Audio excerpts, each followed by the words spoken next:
Hello, I'm Valerie Edwards with Fostering Families Today. Thank you for joining us as we wrap up this year's webinar series of tough conversations with a look at what resource parents need to know when it comes to talking with their kids about sex and relationships. When's the right time to have the talk? And how can you help your child distinguish between a good relationship and a bad relationship? Our guests today will answer those questions and more. And later on, we'll open up the chat for your questions. A reminder that the webinar will be available on our website later today, along with resources for both you and the kids you care for. Fostering Families Today is a bi-monthly magazine publication dedicated to informing, engaging, and educating foster and adoptive and kinship families.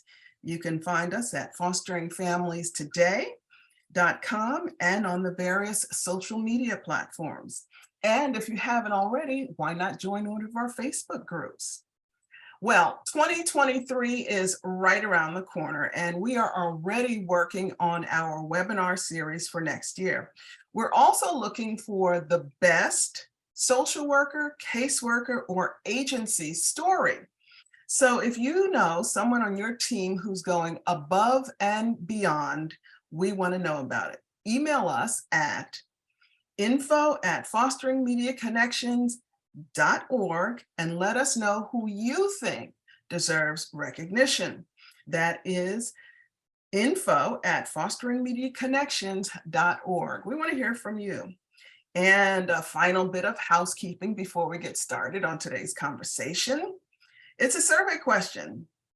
Here we go. Did you or your parents, Did your parents or caregivers talk to you about your body or anything relating to sex or sexuality? The question is up there. Here we go.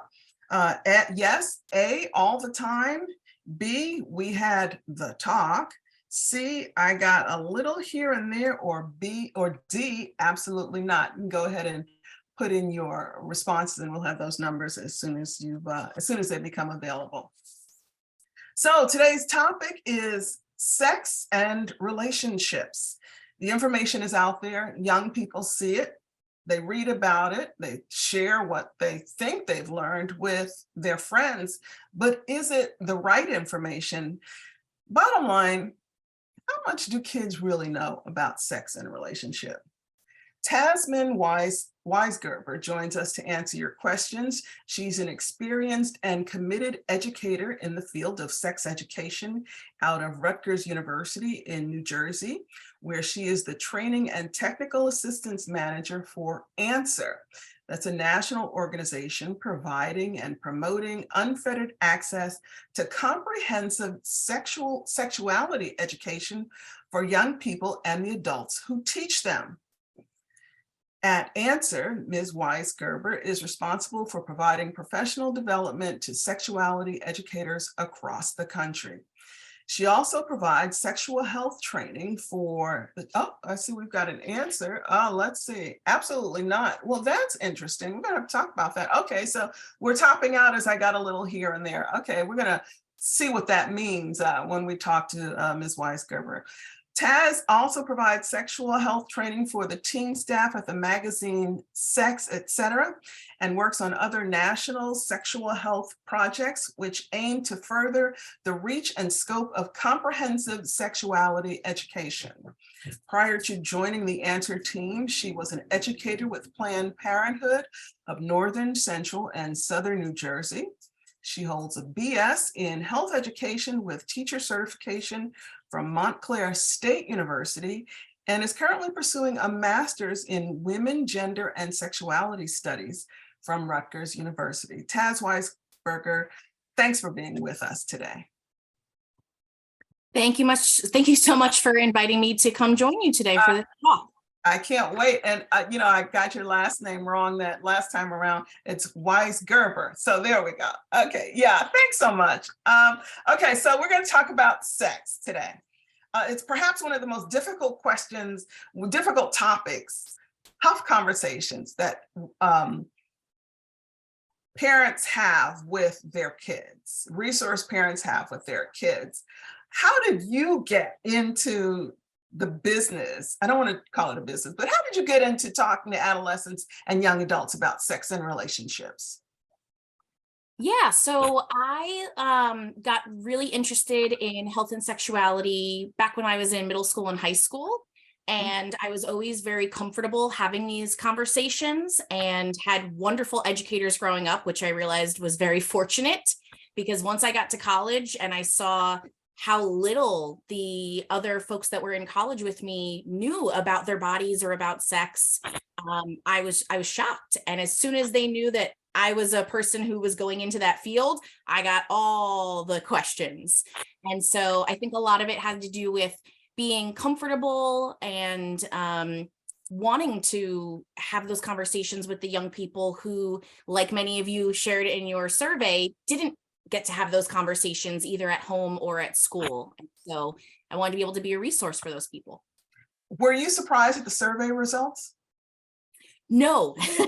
Wow. Yeah, most people share that sex was not something that was talked about at home, and that definitely impacts people's views of sex and sexuality, their comfort. And so if you didn't have those conversations modeled for you when you were growing up, it becomes very difficult for you to then have those conversations when you become a parent. So giving people those resources and skills to be able to have those conversations can be really helpful for parents and caregivers.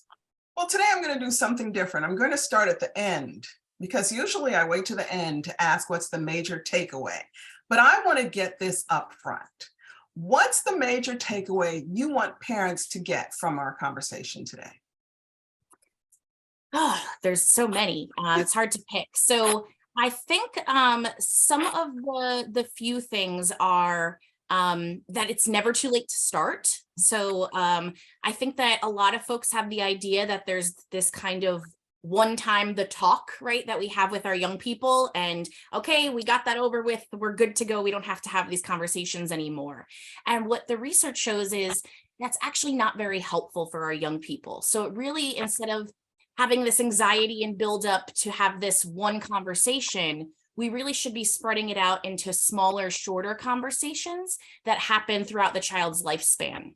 And, you can start easy and small with foundational pieces and then build as the young person gets older and has more knowledge. I'm glad you brought that up because in your work, you have what you refer to as teachable moments. What are teachable moments when they can have that tough conversation? Yeah, so teachable moments is any unplanned moment where you can take the opportunity to have a conversation about something that has come up. And so in regards to sex or puberty or bodies, that could be an ad or a billboard that you see that is very gender stereotyped or very sex negative or shaming. It might be a friend of the family who becomes pregnant. And so you have conversations about pregnancy and what that might mean, or a TV show or movie maybe that you've watched, and you can have conversations about, well, what did you think about this? Or were there any things in here that you didn't know about beforehand?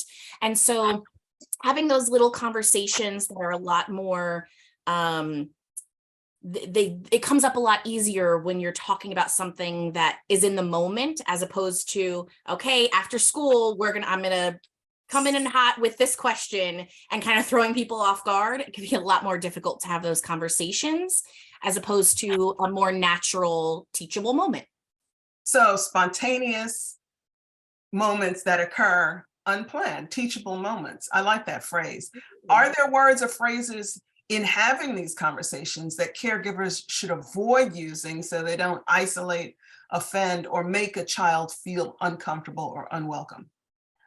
Yeah, absolutely. So I think the most important piece for that first would be building a foundation of trust, because if you do not have that foundation built prior and you try to have these conversations, it's very likely that that young person will simply withdraw and be like, nope, I do not want to talk about this. I'm not ready for this conversation. So first of all, making sure that you do build that trust and relationship first. And then trying our best to be shame-free and not stigmatizing. So a lot of folks tend to go into what I call parent tone or parent voice, where you're like, well, you shouldn't have sex because this, and that, or you can't do this, or you have to do this.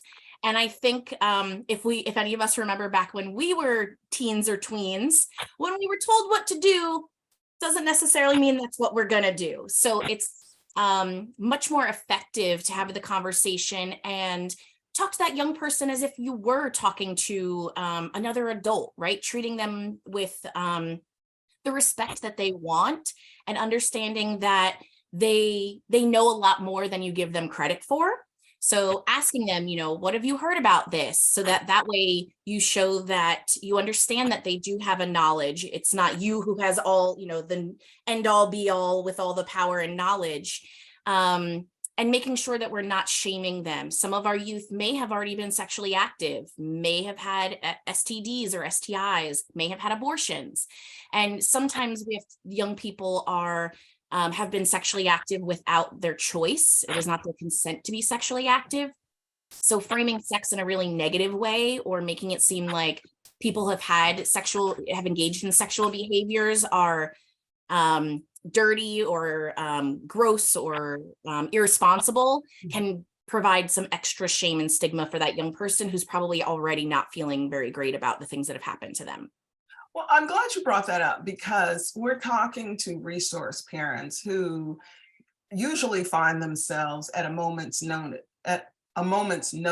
A child may enter their home. So Taz, how are we going to build that trust so that we have that conversation, particularly with kids who are a little older? How do you build that trust, and can you do it quickly?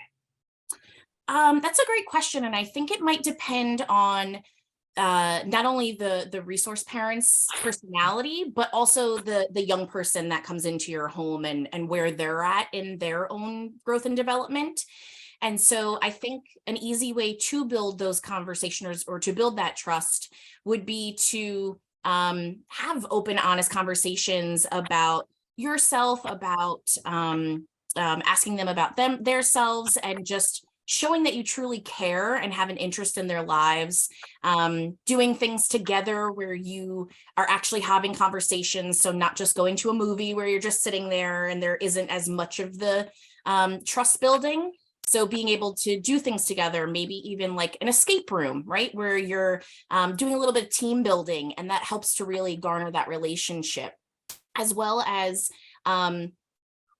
setting up expectations about that you're a safe and open person to talk to, without the expectation of, well, we have to talk about it right now. So just letting them know, hey, I'm here. I'm happy to have these conversations with you whenever, you would like to have these conversations with me. Here's a touchy question. And I wonder about your response to it. Is it helpful for a parent to share their own sexual history with a young person that they're caring for? And is there a line that's too much that when it comes to sharing? Yeah, I get questions like that a lot, from not only from parents and caregivers, but also from educators as well. And I think the important thing to remember here, well, I think there's maybe 2 points I might want to make. One is, if you do want to share or feel comfortable sharing things about your past, first of all, don't lie, because if a young person finds out that you have lied or made up certain parts of the situation, especially to try to make yourself look better, and they find out about that, that's a very easy way to break the trust with that young person. Yeah. And the other thing is, think about your reason, your motive for wanting to share that. So if it's the fact that you were a teen parent, or someone close to you is a teen parent, and you want to share the difficulties of being sexually active and being a young parent, I think that that's something that people may feel comfortable and see that as a valuable lesson to have that discussion with a young person. But if your reason to share personal information about your own sexual history is only to try to make yourself look cool, that's not always the best way to build those relationships, because you don't want to overshare and again have that child kind of be turned off or feel like this is going a little bit too far. Okay, thank you. Is there, it's funny because you started this by saying you became interested in middle school. Is there a good age to have these conversations? When is too young? So there is never a too young. And so I say that in most people, when we hear, talking about sex or sexuality, they automatically think that it's actual conversations about sex.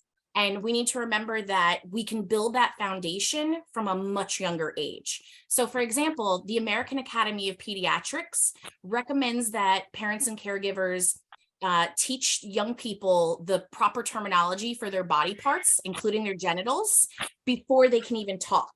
So the same time you're teaching them eyes and ears and fingers and toes, you can also teach them the proper terminology for their private parts as well. Teaching them about consent and boundaries from a very young age, right? So ask your friend if you can hug them before you give them a hug. Building the groundwork or the foundation for a lot of these pieces will help the young person develop those healthy skills for healthy relationships and sexuality from a very young age without it actually being about sex. I'm glad you mentioned consent. We're going to talk about in the next half of the hour when we talk about relationships, but I'm so glad you brought that up, because I think with all of the information, earlier I mentioned there's a lot of information out there. Is it good information? Is it bad information? Is it a good relationship? Is it a bad relationship? The conversation doesn't include consent, and I think that's an important part of the conversation we need to have. So thanks for bringing that up. Looking at your research, I was surprised to learn that not every state demands or requires sex education be taught in the classroom.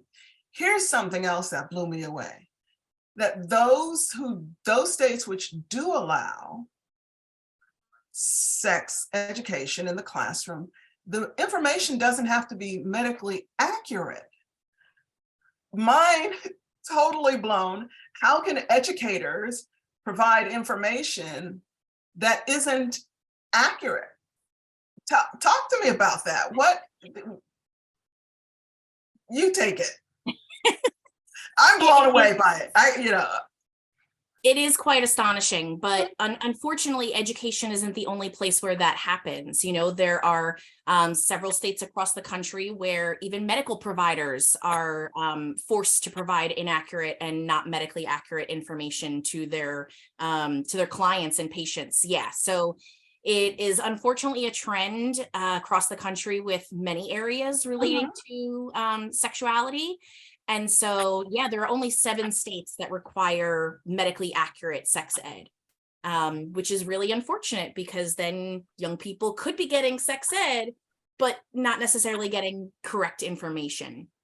And Wow. so it makes sense that we have such high numbers of teens seeking out sex information on the internet, right? Because they're not getting it, or they're not getting the right information.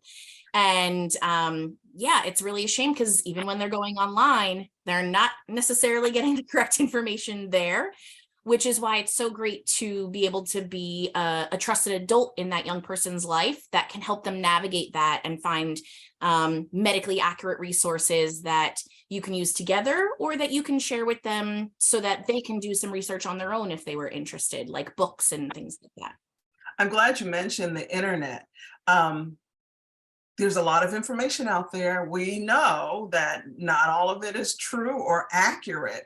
Working with young people, Taz, what's the most far out thing you've heard that they've learned from reading about sex online? There are so many, it's hard to pick, not only from from young people, but I've also done a lot of education with adults of all ages, and you would be shocked to find out how little people know about their bodies and about sex or about pregnancy or menstruation. I mean, there's so many areas where a majority of the population really just doesn't know because they didn't get good sex ed when they were growing up, which is very common, as you can see even now, right? There's a lot of states that don't provide sex ed or don't provide medically accurate sex ed. So I think one of the most common ones, or that I talk about a lot, would be there is a very fake STD that went viral called blue waffle. And so this was an image that was photoshopped of a vulva, which is the outside parts of the vagina, and it was bright blue and very distorted. So you could tell that someone had used Photoshop and just kind of moved things around to make them look just not how they should be looking. And the messaging was that this is an STD that you could contract if you had too many partners. And so that in and of itself is a bit shaming. The fact that it was only a vulva, there was no penis that had blue waffle, is further shaming and stigmatizing female sexuality. And when I would educate them that, no, this was not a real STI that they could contract, they almost didn't want to believe me. And they'd say, Miss, it's new. I'll show you the picture. I saw it online. It's real. And I had to tell them, no, I've done my research. This is not a real infection. And so if they're willing to believe that blue waffle is the name of an STI that they could contract because they saw it online, what else are they reading and believing to be true? And there's certainly a lot of misinformation out there. What I'm hearing you say is, correct me if I'm wrong, at the bottom line, we're talking about not just sex, but someone's health and how it will affect them over their lifetime. And misinformation is as deadly as no information when you're talking about sex, when you're talking about relationships as well. And I think you may have touched on this earlier, forgive me, should the parent initiate the conversation or should they wait for the kids to come to them? That's another question that I get a lot is parents assume that, well, I'll start talking to my kid when they start asking questions. And I think this goes back again to the personality of the young person. If you have a very quiet, shy young person who doesn't come forward with questions, we can't assume that they don't have the questions because they absolutely do. Again, it may just be that they don't feel comfortable having the conversation, so they go to social media or their friends to get the information. So that's why we do suggest bringing things up in those teachable moments and having the conversation, even if it's a simple, what have you heard about this? Or what are your friends talking about this? Is an easy way to have those conversations. So absolutely, if they're not asking the questions, then definitely include them in. You don't need to go overboard and overshare. That's definitely something a lot of folks will do, especially if you're nervous to have the conversation. Many people simply ramble on because you're nervous and you want to make sure you say the right things. And so making sure that you stick to, quick little things like a high level message, something that you want to make sure really sinks in with that young person, and then allow them to keep asking questions if they feel comfortable. But I think a lot of adults really just go on a little bit too long and or overshare a lot of the times. Yeah, and trying to share information. Thanks. What should a resource parent do, Taz, if a child discloses sexual trauma? Yeah, so this is something that I actually looked into because I was not positive, but it does look like in a lot of states that foster parents, as it's stated on the website, are usually mandated reporters in many states. So that would mean that if the young person is a minor, which is the case in probably all resource parent situations, then they are mandated to report if a child discloses any abuse in any manner. Well, what if we're talking about an older kid, for example, and perhaps they've been in a relationship where the sex is non-consensual, it's been violent. How do parents have that conversation with their child? Yeah, that's a really tough one and a tough conversation to have. Yeah. I absolutely think that it's important. And I think going back to the not shaming a person, because again, we don't want to victim blame, and kind of realizing there are a lot of stereotypes and myths surrounding people who become part of an unhealthy relationship. That, well, I think a lot of people assume, well, why didn't you just leave? Yeah. If it's not healthy, or if you were forced to do things you didn't want to do, why did you stay? And we need to remember that oftentimes, I like to, even though it's completely not the same thing at all, you could almost relate it to someone who's in a cult, right? It starts out with a lot of conditioning. So in the beginning of the relationship, that person is very, very nice. They're giving gifts, and they're providing them things that they may not have had, such as love or attention, or buying them things. And so they're able to get sucked in thinking, wow, this is such a great thing that I've never had. This must be what it feels like. And then slowly things start to change, and it becomes more and more unhealthy. And so people kind of cling to, well, it was so good, maybe I can get back there. Or they fall into the cycle of violence and abuse, where an incident happens, but then there's a resolution, and they'll get gifts and, I'm so sorry, I didn't mean it, I love you. And so it becomes more and more acceptable, and the person becomes conditioned into staying, or they become isolated, where they don't have other people to be able to pull them out of that, or see the unhealthiness of the relationship. And sometimes they're financially responsible. That person is financially responsible for them, so they may not have the means to get out of the relationship, or simply they've been broken down so much that they think that they don't deserve anything better, or that they wouldn't be able to find anyone better. So there's really a lot of things that go into that folks need to remember, that it's not the person's fault, but things can get better. Whew. Thank you. It can get better. That's underline that for resource parents. It can get better. Is it okay, Taz, to tell young people that sex is not a bad thing? Absolutely. And this is something that I get a lot of pushback from, even with educators and things, where, for example, there are some states that require sex ed classes to talk about pleasure. And people are like, whoa, why are we talking about this? Shouldn't we be saying that, sex can cause, pregnancy or STIs and death, and let them know that there are risks? And absolutely, of course, young people should know that there can be potential risks associated with sexual behavior. However, we can't make it sound like sex is a bad thing, because number one, they know, right? They know that people often have sex for pleasure. It's not a secret to any young person. And so again, that goes back to building that trust, not lying to a young person. But also, when from a young age, if you make sex it seem like it's a bad, negative, shameful thing, that can carry through to people into adulthood, even when they're in what is supposed to be, they're married or something like that, whatever what they were told is the right way to have sex. They still carry those negative feelings of shame and guilt. And so many sex therapists frequently see people who came from households where they were told that sex is a bad thing, and even in their adult life, they struggle with that with their partner because of those inner feelings of shame and guilt.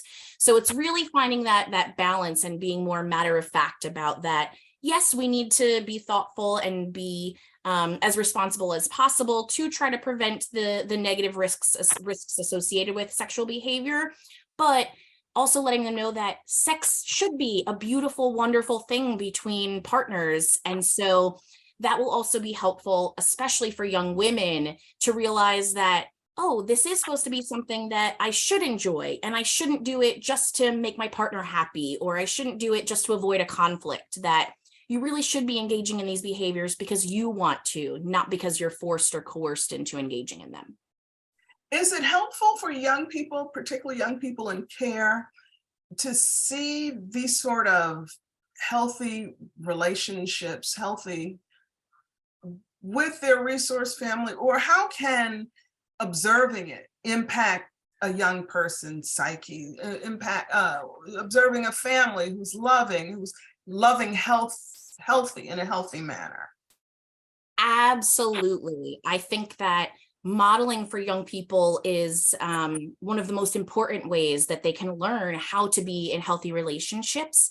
And it doesn't always have to be in partnered relationships. It can be any relationship, right? So the relationship the resource parent has with the child, the relationship they have with their friends or their other family members. So even if we are single resource parents, we can still do that modeling. And especially for young people who came from homes that were not modeling that at all, because really the only thing that we often do is, or the thing that many people will do is you kind of redo whatever you saw modeled for you growing up. So many times if people grow up in a household where there is domestic abuse, they often end up in relationships where they're being abused. And so that cycle of violence just continues and continues because they didn't have anything else modeled for them growing up. So that's absolutely one of the best things that we can do for our young people. Okay, we've been talking about sex for the last half an hour, Tess. Let's take a quick break before we switch to talking about relationships. We're talking about sex and talking about relationships. And in a couple of minutes, and a little later on, we'll take some questions from our listeners. Let's take a quick break. And in the meantime, to our listeners, with the giving season swiftly approaching, now's a good time to think about making a donation to Fostering Media Connections. As a nonprofit, none of what we do is possible without your support. Giving to Fostering Media Connections ensures resource families have continued access to information needed to provide the best care for the children in their home, in your homes. Now through December 31st, thanks to the generosity of our board of directors and supporters, a portion of your donation will be matched. Why not donate today at fosteringmediaconnections.org? Thank you. If you're just joining us, welcome to Tough Conversations from Fostering Families. Today, we're talking about sex and relationship with Taz Weisgerber. She's an educator in the field of sex education out of Rutgers University's Answer Project, where she is the Training and Technical Assistance Manager, providing and promoting unfettered access to comprehensive sexuality education for young people and the adults who teach them. Let's go back to our conversation, but before we do, our second survey question of the day: who should be responsible for teaching youth in care about sex and relationships? The school, social worker, caseworker, resource parent, or it's not my job? Go ahead and plug in your answers and we'll have those numbers for you in just a few minutes. So far today, we've been talking about sex, and now I want to shift the conversation to talk about relationships. What is a good relationship? What is a bad relationship? And should we even use those terms? And as Taz wrapped up the last half hour, how can resource parents model a good relationship for youth and care? Taz, let's start there. Should we use the phrases a good relationship and a bad relationship? So we prefer to use the terms healthy and unhealthy because sometimes there can be good things that happen in bad relationships and the same vice versa, which can be kind of confusing for young people. So using the term healthy and unhealthy, while still understanding that there, again, can still be healthy or unhealthy components to every relationship, using those terms can be more straightforward for young people. And so having the conversations about what do they feel are healthy and unhealthy relationships. And I see through the poll. Do you want to comment on it? Okay. Yeah. 88% of you agreed that you all should be having those conversations. So that's wonderful. I don't know whether you had that before you came in here, or maybe we played a little bit of a role in that, but that's absolutely wonderful. And I see that a decent portion of you also shared that the school or social worker and caseworker should also be involved. And Absolutely, right? This is it takes a village mentality, right? Yeah, Where yeah, yeah. the more places that they're getting this positive reinforcement of healthy relationships and positive sexuality is definitely going to be helpful for a young person. And especially considering that depending on where you may live, it might be helpful to look up the mandates in your state and what is being taught to your young person in school. Because if they're not getting any education, then you definitely need to make sure you're getting in there. And I don't know if we talked about earlier the fact that some schools mandate for if LGBTQ things come up. I'm So glad you if brought that up. yeah, so if we're talking about gay people or if we're talking about people who don't identify as a man or a woman, that it has to be presented in a negative light. And so if your young person identifies as part of the LGBTQ spectrum, or if they're questioning and think they may be part of that community, then that could be really difficult for them and have a real strain on their mental and emotional health. And unfortunately, youth who do identify that way, unfortunately, do have much more negative mental health outcomes and higher rates of depression and suicidal attempts and things like that. So it can I be really understand. important. Oh, excuse me. I understand that most school districts don't even teach LGBTQ sexuality education. Yeah, there are definitely. I'm going to take it one step further, Tess. I'm going to challenge you on this one, and I'm interested to hear what our listeners have to say. What about students in special ed classes? Shouldn't they be learning sex education, sexuality education as well? Absolutely. And you're right. They are often left out of the conversation, even in states that do require or mandate sex ed to be taught.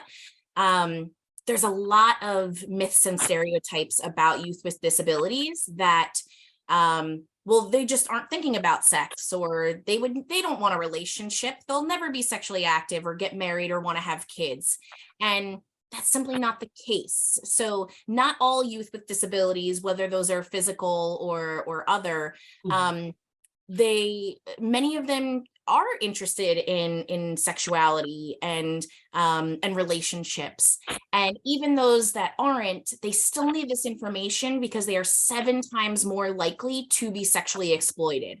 And so we need to make sure that they're aware of what these behaviors are and what grooming may look like, so that we can hopefully prevent them from being sexually exploited. We started the sex conversation talking about bottom line it for our listeners. I don't want to run out of time in this relationship conversation. Bottom line it for our listeners, Taz. What's the one big takeaway you want them to leave from this part of the conversation when it comes to talking about relationships with kids? When it comes to talking about relationships, let's see. I would say having the conversations. So we mentioned earlier about the modeling, asking them, right? Having the conversations about whether it's about celebrities in the news and their relationships. That could be a really easy way for people to start those conversations, because they can share, well, I follow this person, or I like watching this person's music videos. And they're often very attuned to what's happening in the personal lives of the celebrities that they care about. So using that as a way to talk about, well, what does their relationship look like? And do you think that that's healthy or unhealthy, can be a really easy way to have that conversation with a young person. Are there words or phrases in, you mentioned not using the phrases bad or good relationship, but healthy and unhealthy. Is there anything else resource parents need to know in having this conversation with the young people that they care for? Any words or phrases they need to avoid when it comes to talking about relationships? So I can't think of things off the top of my head right now, but one thing that this is related to that has made me think about is, especially for the young people who have, or for the resource parents that have younger children, teaching safe and unsafe touch, And not only, so that's, we've changed that from good and bad touch to safe and unsafe touch. So talking about who should be touching your private parts and in what times, like if you're giving them a bath or if you go to the doctor's office, as opposed to, someone else who may be in the child's life. And also taking it further than stranger danger. That's been a big thing in the field, is that we often will have the stranger danger conversation, but unfortunately, those usually aren't the people that are actually grooming and abusing young people. It's the people who also groom the families. And so especially— back up. What are you saying? What did you just say? So people who will groom and abuse children will often also groom the family. So they know that people are more wary of a stranger coming in to the family, but so they have learned techniques and strategies to groom the parents and caregivers into trusting them to be alone with their child. So it could be those people that are saying, oh, you know what? You're so busy. You're overworked. You've got 2 jobs. Let me take your kid on, this vacation over the weekend. It'll help give you a break. And really building that trust with you so that you trust them to be alone with your child. And that gives them a really easy way to abuse that young person. And so just being really careful about who we trust. And unfortunately, they are mostly males that do grooming behaviors and abuse. But really, especially those people that are very eager to be alone with your child without you are definitely some people that you want to be careful of, and definitely teach your young person about what grooming behaviors look like so that they can identify it as well. Can a parent tell just by looking if their child is in an unhealthy relationship? Are there warning signs? It's really tricky because there are definitely young people who are going to be great at hiding it. They will only tell you the information that they think that you'll be okay with. And that's unfortunately often what people who are in unhealthy or abusive relationships do, right? They cover their bruises, they hide things, and from the outside, from many people's perspectives, they have no idea that the relationship is abusive. So really opening up and making sure that you have those conversations, or noticing changes in your young person's behavior, such as pulling away or isolation from friends and other people so that they're only mostly hanging out with that young person. I would say having conversations about power imbalance, especially for our young women, because they will often, they're more likely to engage in relationships with older people than young boys are. And so that power imbalance of the older man often and the younger young woman can turn unhealthy really easy, and usually are not super healthy to start off with because there is that power imbalance. And the young person wants to feel like they're mature and they're cool. They're mature enough to date an older person. So it gets really, really tricky really quick. Is there an optimal age for children to start dating? I hate to think that, because I'd keep my daughter on lockdown.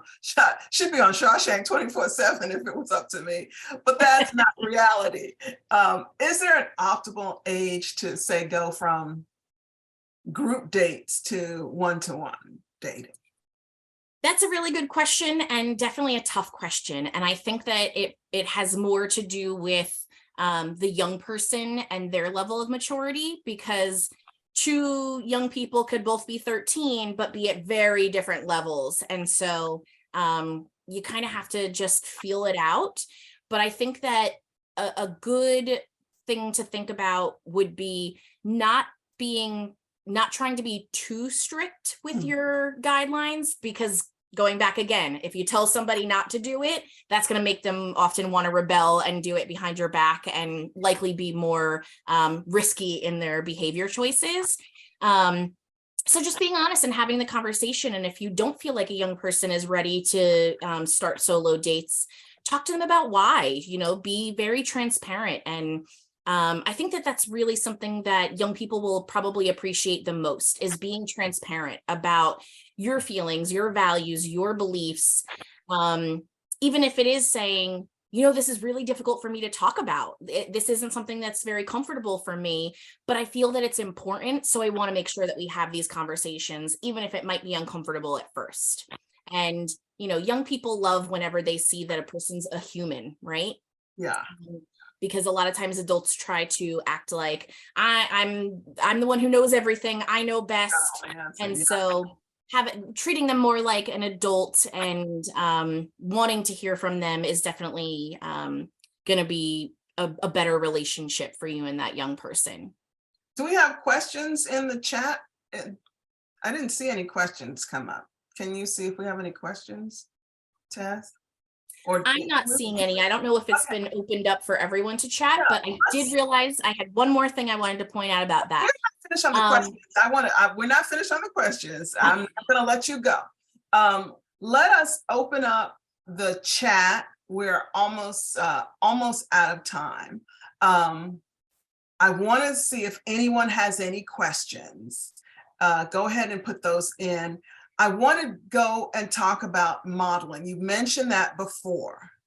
Modeling. How can resource parents model a healthy, I'm not using the word good, a healthy relationship? See, you're teaching me. So that the children they care for see healthy relationships. Yeah, I would start off with the basics of those kind of universal values that everyone believes in, right? So loyalty, honesty, trust, respect, right? Those different pillars that are often things that everyone can agree upon are really important for everyone. And so by modeling those yourself, apologizing to a young person if you do make a mistake, right? Instead of just, well, I'm the adult, so it's okay, I can do whatever I want. So by apologizing and showing that everyone should be apologizing when they make mistakes, and being honest and being respectful to everyone that you interact with, those are really great ways to make sure that your young person sees that and hopefully replicates it. Taz, you've taught me a lot. I mean, I think that I learn when I do research, but you've taught me a lot. I so appreciate your time and expertise.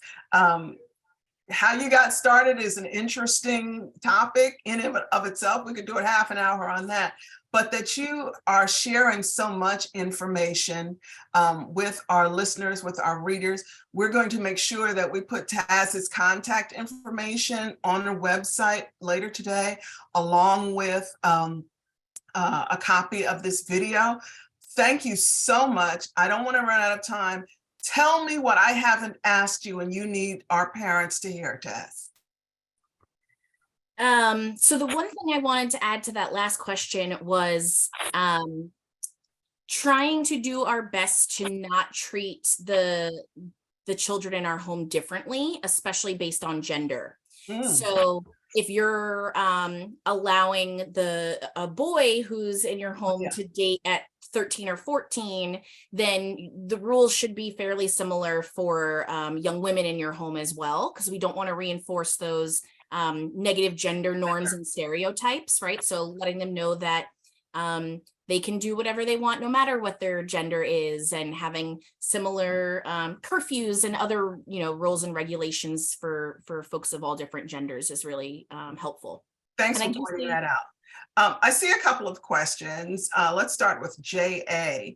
I have a couple of questions. First, when talking about sex, sometimes there is a difference in terms of culture from the bio family, and what, as a foster parent, we may want to share. What are some suggestions for walking the balance? That's a very good question, and I think it's a great place to start. Go ahead. Yeah, absolutely. And that can be really challenging for people to navigate. And so I think that having those values-based conversations and being very transparent about why you have those feelings can be helpful, and also listening to them, right? So we can't just make it seem like, well, you're living under my household, so we have to go by what I say. listening to them and thinking about where their values and beliefs come from as well can be very validating for that young person. And again, the transparency on why you have the values that you have. But being able to have those open, honest conversations about values can really open people's minds, because that young person may come from a different place where them explaining why they have that value can open your eyes as well to, oh, well, I never looked at it from that perspective. That makes a lot of sense. I understand now. So that could be a really great conversation. And I see that you say, for walking the balance, and sometimes it does need to be kind of a balance beam conversation where you are having to navigate those differences. Chaz, before we go on to the second part of Jill's question, we might run over the hour answering the questions. Can you stay with me for a couple more minutes? I absolutely can. I'm glad. So the second part of Jill's question is, what are some suggestions about conversations for a young adult who only wants to date older men? And you spoke earlier about a balance of power in a relationship. So that's a good question. Thanks, Jill, for those questions. Yeah. So talking about, again, candidly and honestly, about the difficulties of having a relationship that isn't balanced. So those power imbalances in relationships, and also talking about why older men will choose to date younger women. And most often they're telling the young person it's because the young person is so mature for their age, right? They're complimenting them and trying to make it seem like it's more normal. And so having those conversations about, well, they're saying that to you because they know that that's how they're going to be able to pull you in. Most often it's really because they are attracted to younger people, which is an issue in and of itself. Or it could be that they aren't able to date people their own age because of a variety of issues. And so they know that if they date someone who's younger than them, they'll be able to get away with a lot more and keep that power. And that's something that we need to make sure that our young people are aware of. So I would say having those kind of conversations. Yeah. How do you start that conversation? That's a difficult one. That's a really is that time when you see that sort of age gap, would you tell a parent now's the time to get law enforcement involved in it?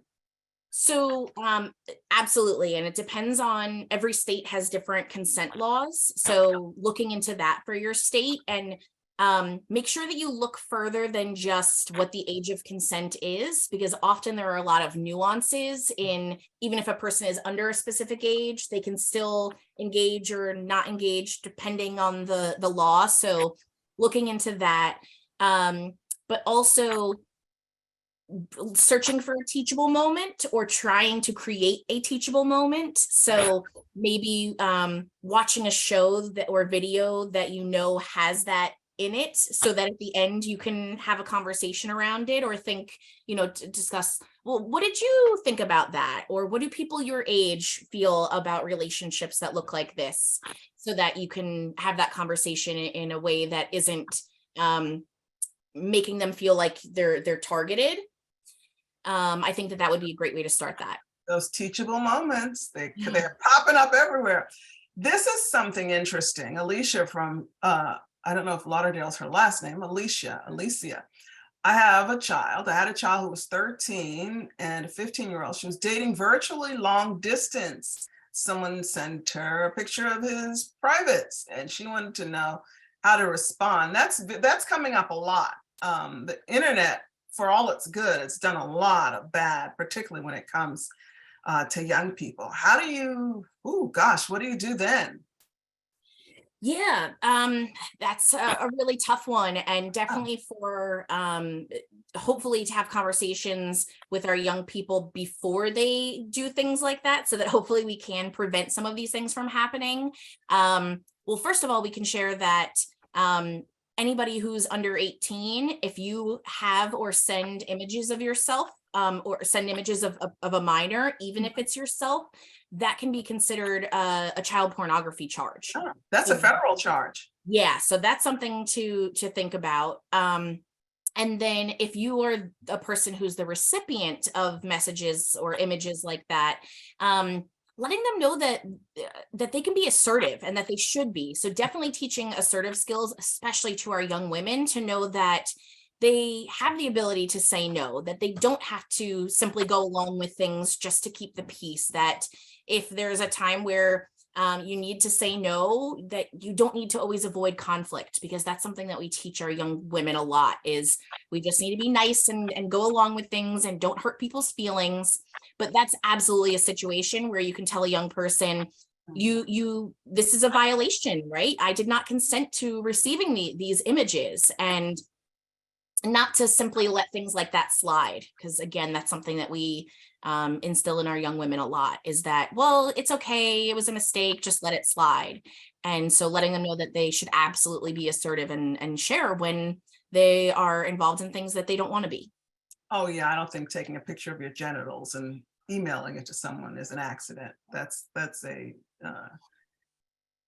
purposeful intent, I believe is the phrase.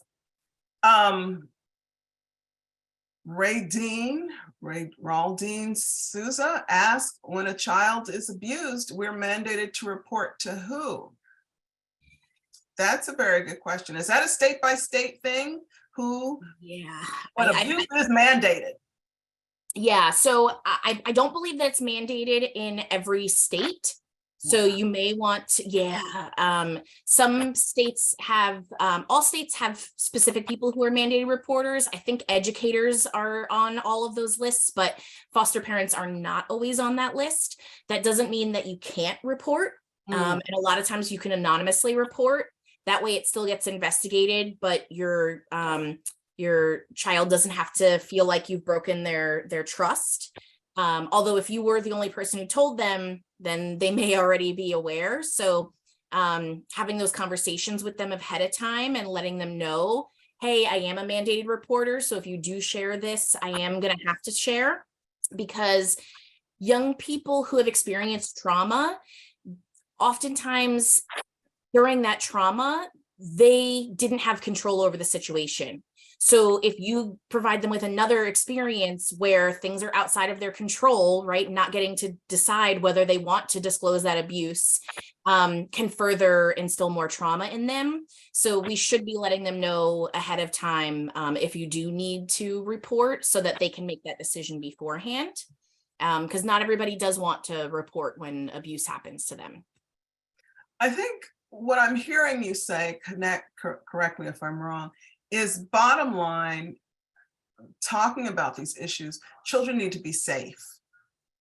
And having the conversation, if mom and dad are their safety net, that it's okay to have these conversations with your kids. Do you want to go ahead and take a question from the chat room?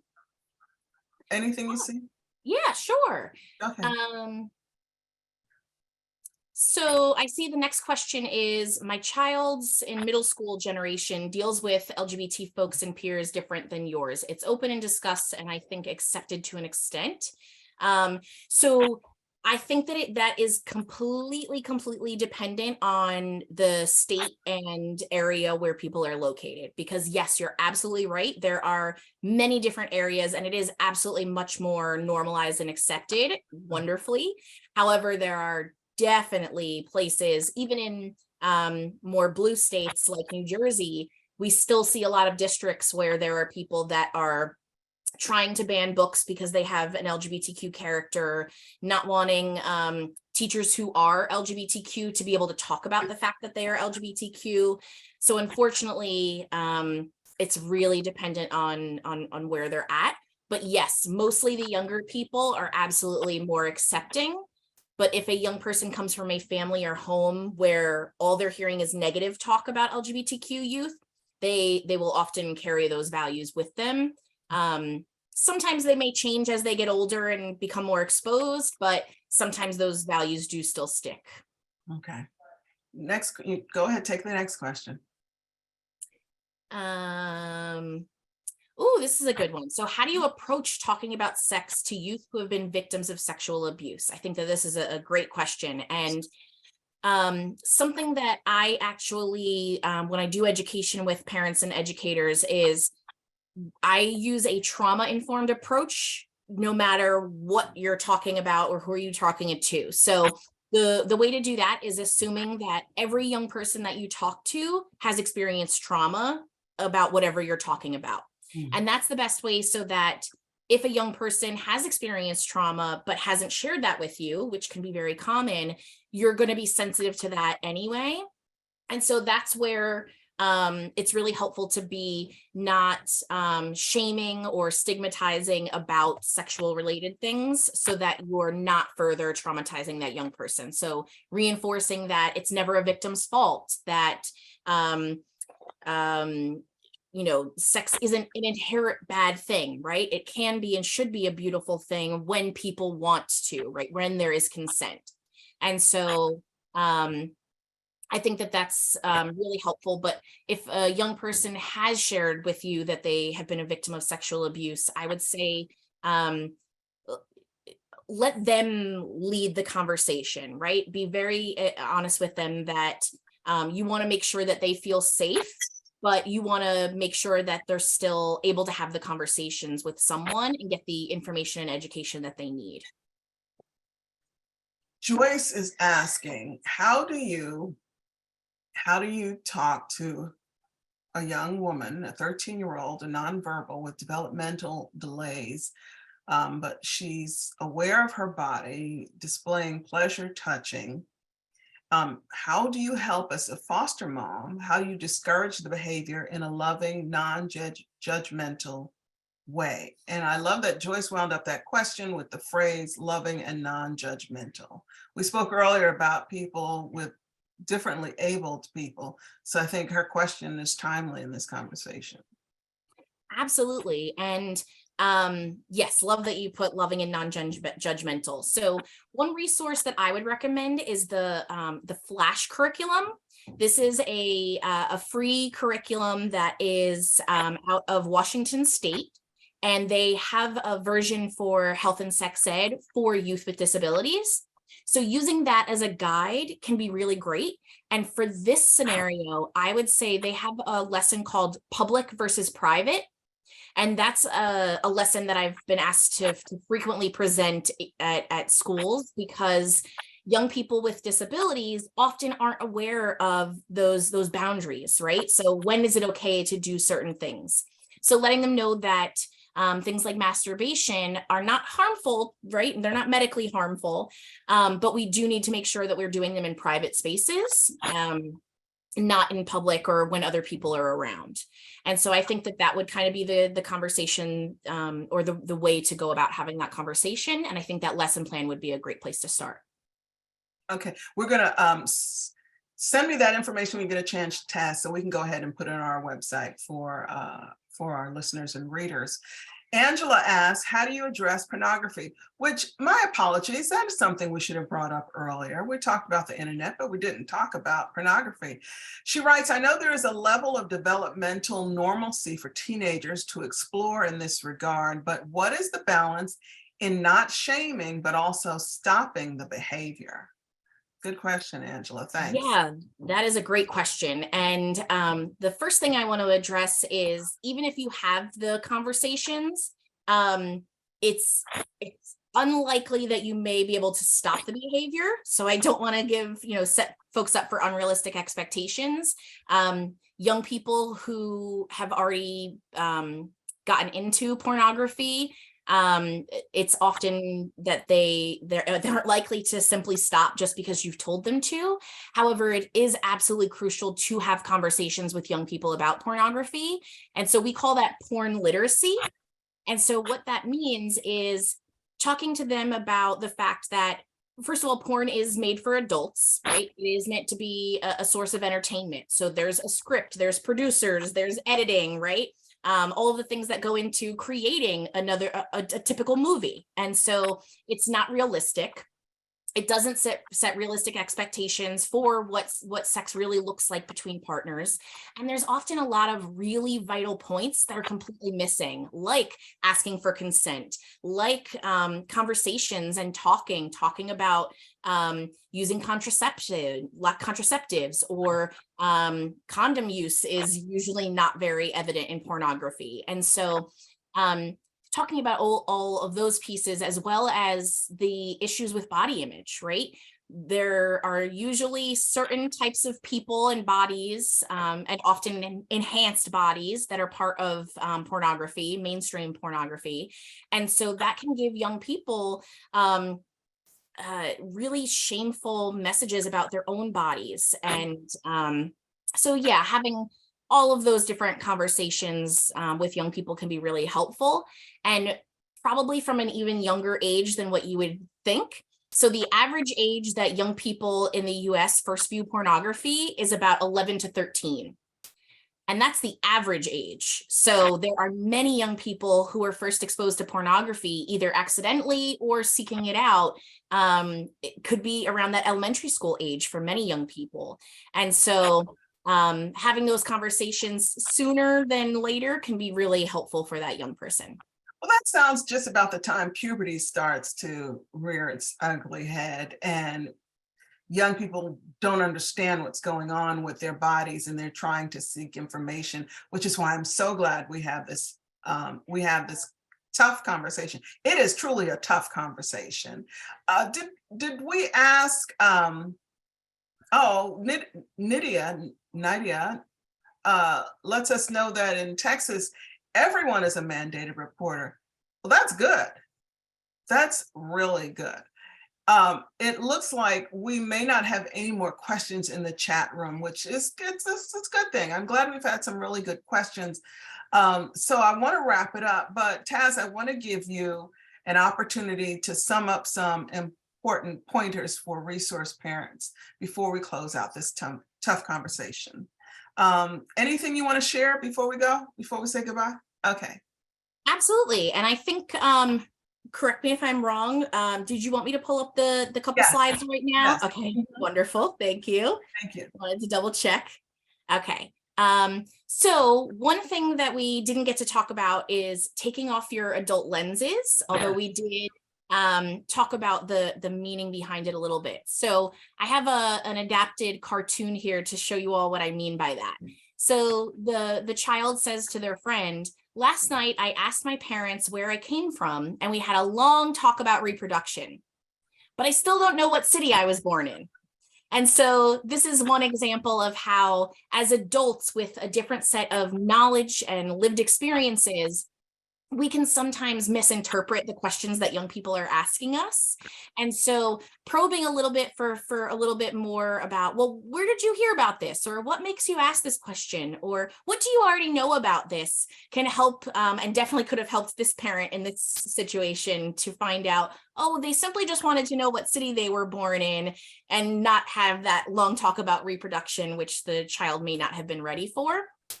So keeping that in mind and not over sexualizing content that the young person is not thinking about sex at all.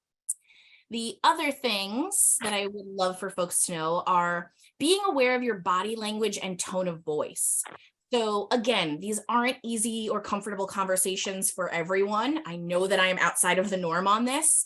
So if your young person thinks that they're in trouble or that you're upset with them, they may not want to have conversations with you in the future around this.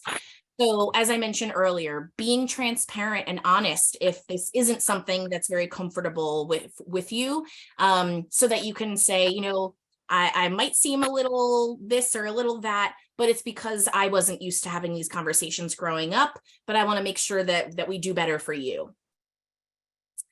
The next thing is, it's totally okay to not know the answer. You will likely get asked questions that you don't know the answer. I still get questions that I don't know the answer for. So you can always say, that's a great question. Let me look that up and I'll get back to you about it. But if you do that, make sure that you do get back to them. Or you can look it up together. So if you do have some books or resources on hand, that's a great time for you to find them and go through it together and learn about it together.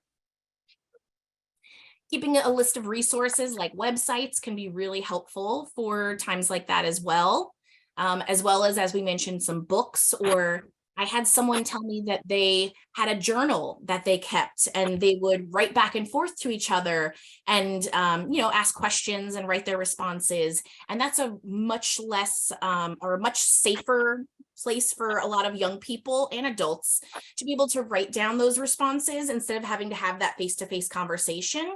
And then what's great about that is you now have it in writing. So if somebody doesn't remember something that you already responded to, they can go back and look it up. And it's a wonderful something that you can treasure afterwards when that young person gets older as well.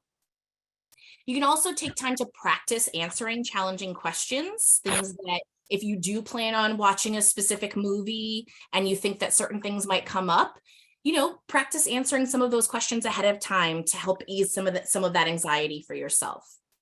And then another great thing for adults to do is identify other trusted adults that your young person can talk to, because we can't always assume that they want to talk about everything with you. So having maybe one of your friends or another trusted adult in their life, like a coach or a religious leader that you can trust having these conversations with your child, can be a great way to have them have those other resources, but people that you trust to have those conversations. Okay. Thank you, Taz. Gosh, can we have that information? Can we put it on our website? It's so good. Thank you. Absolutely. I want to respond to a comment from Joy. She wrote that adolescence should not be referred to as ugly. It's just another part of growing up. You're right, Joy. It should not be referred to as ugly. And the great part about these conversations is that as an audience, we learn. As someone who hosts these conversations, I learn from research, I learned from Taz, I learned from you. So thank you for your comments. These conversations don't happen in a vacuum. They happen because of people like Taz and people like Joy and people like Jill, everyone who contributes to these conversations. So thanks very much, Joy, for catching me on that. Angela asks if you have any book suggestions that you can share with our listeners this afternoon. Yeah, absolutely. And I will definitely include, multiple in the resources that we send out, but a couple that I'll mention just right now are, first of all, Roby Harris. She has many, many, many books on not only sex and sexuality for children, but also on a variety of difficult conversations, such as a new child coming into the family or death of a pet, right? There's many different difficult conversation books that she has that are wonderful. And she has a book that's meant for 3 to 7-year-olds that I always give as a gift for any baby shower that I go to that teaches about bodies and where babies come from and all those really difficult questions that parents may not have the answers to, so that they can find that information in an age appropriate way when their kids do start asking those questions. And for older, for teens and tweens, the previous executive director for my organization, Answer, his name is Dan Rice. He just at the beginning of this year put out a book called The Essential Sex Education Book for Parents, Guided Conversations to Have with Your Tweens and Teens. And you can find that on Amazon. And they cover a variety of topic areas that are related to sex ed, and it gives you exactly what we've been talking about tonight, how to start those conversations, as well as responses to a lot of commonly asked questions. So that's a great one for the tweens and teens in your life. Taz Weisgerber, thank you. Thank you for sharing your experience, your expertise, your time, and your talent with me, with our listeners, with our readers. I learned every step of the way. I couldn't have done it without you. Thank you, Taz. And let me say thank you to our listeners. But unfortunately, that's it for Tough Conversations for 2022. That is it. We will see you in 2023 with more interesting conversations. You can go to our website right now, fosteringfamiliestoday.com, to register in advance. We've got some interesting conversations coming up in 2023. Maybe we'll see Taz again in 2023. Another hour, maybe, Taz? I think so. I think so. In the meantime, our listeners, our readers, you can stay up to date for more news and information from Fostering Families Today, as well as our sister magazines, Youth Voices Rising and The Imprint. We're also on social media and look forward to hearing from you, our readers and listeners. And before we say goodbye for 2022, I want to say thank you to the entire team behind Fostering Families Today's webinar for their talent, their time, and their expertise. Nothing around here happens without a team effort. We all work to make it. So thank you, everyone. That's all I can say. You've made this a wonderful year. Thank you to you, our listeners, our readers who spend time with us every other month for these very tough conversations. Our work is made possible by your commitment to children and families. You ask questions, you help us grow the conversation, and we learn more about best practices with each tough conversation. Thank you for your support, your encouragement, and your participation. We don't do it without you, but we will see you again in 2023. I'm Valerie Evans. Have a great holiday season, everyone. Taz Weiss Gerber, I got to tell you, girl, I look forward to seeing you in 2023. That's it for today, folks. Thank you. Thank you, Valerie. Bye-bye, Taz.